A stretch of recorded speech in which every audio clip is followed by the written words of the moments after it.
What's going on, everybody? Better late than never. I'm back once again in that Dirty South Fantasy Football League. About to give you a recap, tell you what happened week 4, give you a glimpse into what's about to happen week 5. This is how the story goes. My first matchup. It even hurts me just to deliver this to the crew. You know what I mean? Too hot for TV. Went up against those mobsters from the valley. You know, I went to the west coast, to the valley. Check out them mobsters. Came down to that Monday night game. I heard a lot of talk about that Thomas Rawls. Ain't nobody know what was going on. I was trying to do a little sneaky little something. I knew Lynch was going to be out. Had to try to snatch his back up. But what did Seattle do? They abandoned the run game. Whatever. Long story short, those mobsters from the valley, they held on to their lead, and I wasn't able to catch up. They win 98.72 to 94.76. They got a lot to give thanks to Brandon Marshall, who came through with 14.80 points. You know, Kobe Fleener had a nice little game, 14.30 points. You know what I'm saying? But their defense did all right too, like 18.5 points. You know, only people on my squad that really kind of shined was Jeremy Macklin, which I'm surprised because Alex Smith ain't worth two nothings to me anyway, but he got about 17.80 points. It just wasn't enough. I was kind of expecting, you know what I'm saying, Thomas Rawls to do his thing on Monday night. He only got me he got less than 5 points. Let's just put it that way, okay? That was a loss, and I'm still winless. Anyway, next matchup, we got the Kingstree Wildcats going up against Fitty. And throughout all the smack talk and everything, you know, these two owners didn't really get back and forth, and they didn't get into it real deeply. They just kind of wished each other luck, said it was going to be a good matchup. But that boy Fitty, woo, he did better than his projected 112.79 points to kind of crush the Wildcats. You know what I'm saying? He kind of like opened up the bait. They came up in the cage. He kind of closed them in. Once they were closed in, it was a done data. They get the win, 121.94 to 88.06. We're talking about the largest margin of victory this week, 33 plus points. Hey, he could thank Andy Dalton for that. Got him about 23.44 points. You know what I'm saying? AP all day. Got 15.40 points. And it goes on and on. So, salute for the victory in that matchup. Next matchup, we got David's team going up against them Rough Riders. And all this talk David been doing about his team winning, it had to end someday, right? The winning streak. This is the week it ends. Them Rough Riders came through town and just kind of showed them what was what. It was a slim victory. They just pulled it through. And Rough Riders come through with that victory, 91.38 to 90.26. I know that loss had to hurt. Now, we got the D to the U to the K to the E and his team, the Heavy Hitters, going up against last year's champ, Black Rain, who has been kind of terrorizing the league, if I must say so. But with all the back and forth, the Heavy Hitters were going, you know, the coach from the Heavy Hitters was doing with the Wildcats. He didn't give enough of that talk to his team, you know what I'm saying? And Black Rain just flooded the waters. Heavy Hitters couldn't do nothing. 139.78 to 115.02. You know, the star for Black Rain. And if you check his logo, he's repping the Steelers. So who came through? Le'Veon Bell. 23 points. It doesn't get much better than that. And then he had DeAndre Hopkins and the Pittsburgh defense who got him more than 20 points. After that, you might as well just hang it on up. You know what I'm saying? Next matchup, got the Delta Dogs going up against that Catch number 13. And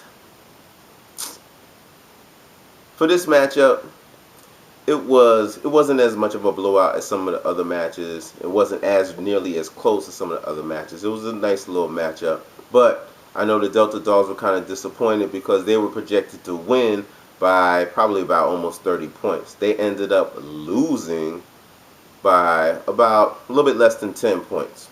The Catch 13 comes through with the victory, 75.70 to 63.42. In our next matchup, we have the A-Town Jags going up against the Uptown Scrippers. And I know they were wanting a win. They weren't really projected to win, but I know everybody has that hope. You know what I'm saying? Especially when you're winless. There's a few of us in here that are winless, and we still trying to struggle to get that first game. Once you get that first game out the way, it's all downhill, baby. You can relax, get into your groove, get your mojo on, and all that. But this is not the week it happens for the Scrippers. A-Town Jags devour the Scrippers 135.08 to 110.30. Okay? It didn't hurt that they had Devontae Freeman on their team who got them over 32 points. A-Town Jags, good pickup, good pickup. Now, for the last matchup, we have Christie Love's team versus the ATL Dominators. Okay? And in this matchup, it was really close. I know they were both trying to see who was going to win when it came down, when the clock was ticking. You know what I'm saying? Everybody's trying to run that 2-minute drill, get those last points in. But unfortunately, this was not the week that Christie Love's team gets their win. ATL Dominators dominated, like the name says, 87.94 to 84.46. Okay? Now, as far as the rankings in the league, this is how it goes down.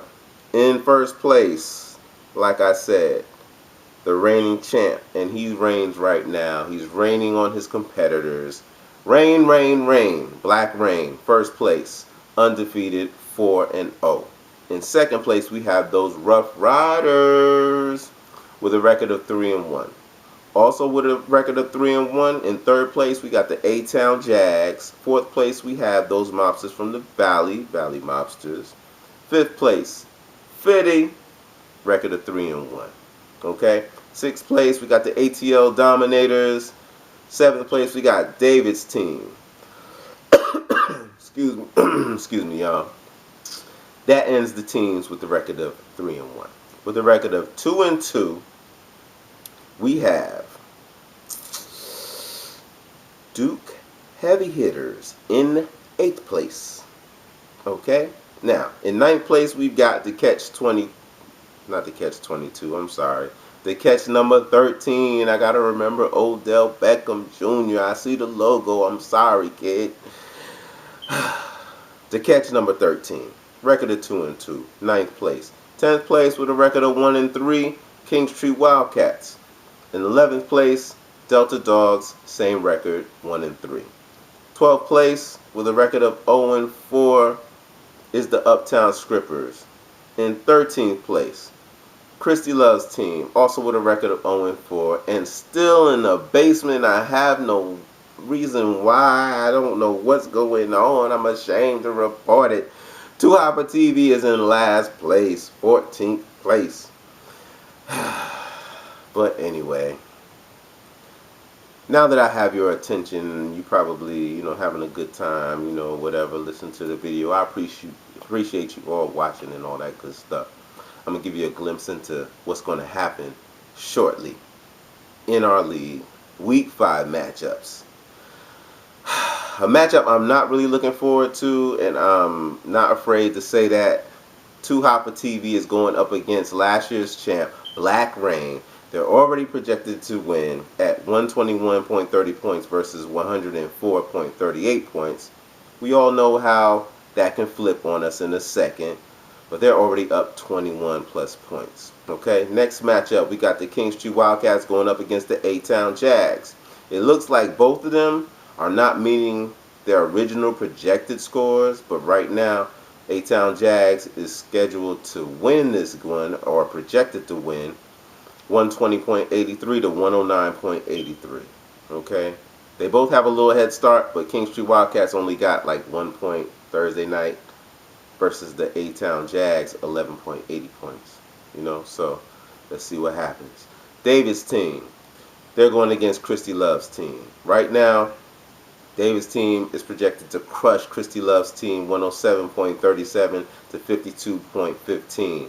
That tells me, Christie, you got somebody on bye week. You need to switch them out, cuz, okay? Let's get this popping, all right? You got to get these wins, you know what I'm saying? Duke heavy hitters going up against Delta Dogs. Right now, Duke is projected to lose 65.24 to 90.16. Do you got somebody on bye week? Are you waiting? Are you trying to wait for these waiver claims to come through? What's going on, cuz? Let's get this popping. Let's get it going, everybody. Now, next, we're taking it to the West Coast. Going to the Valley, checking out those mobsters. They're going up against the Catch 13. And as of right now, they're projected to lose. They were supposed to get some nice points on Thursday night and didn't even come up with 1 point. It was like 0.9 of a point. You know what I mean? We got to work on that. And I'm sure you got somebody on bye week. Somebody's not scheduled to play because you're only projected to come up with 56.69 points versus the 96.91 points that the Catch 13 is supposed to come through. Not the Catch 22. I got it right that time, okay?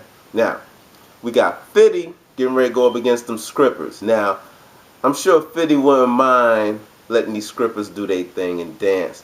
And as of right now, he's not in a position to let that happen because he's projected to win with 99.83 points versus the Scrippers 92.82 points. But we're going to see how that plays out. See if we get them Scrippers a little money so they can do their thing.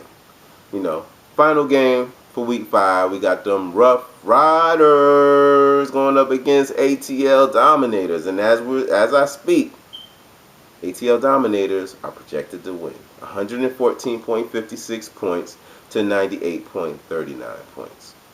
And I know Rough Riders got a little lead on them right now with a little bit over 17 points. But, hey, anything can happen in fantasy football. People get injured during the game. They get taken out. You get robbed of points. Or you got somebody who just steps up and shines, okay? We're going to see what happens. I'll let you know what happened next week for that week 5 recap. I'll check you all later. Peace.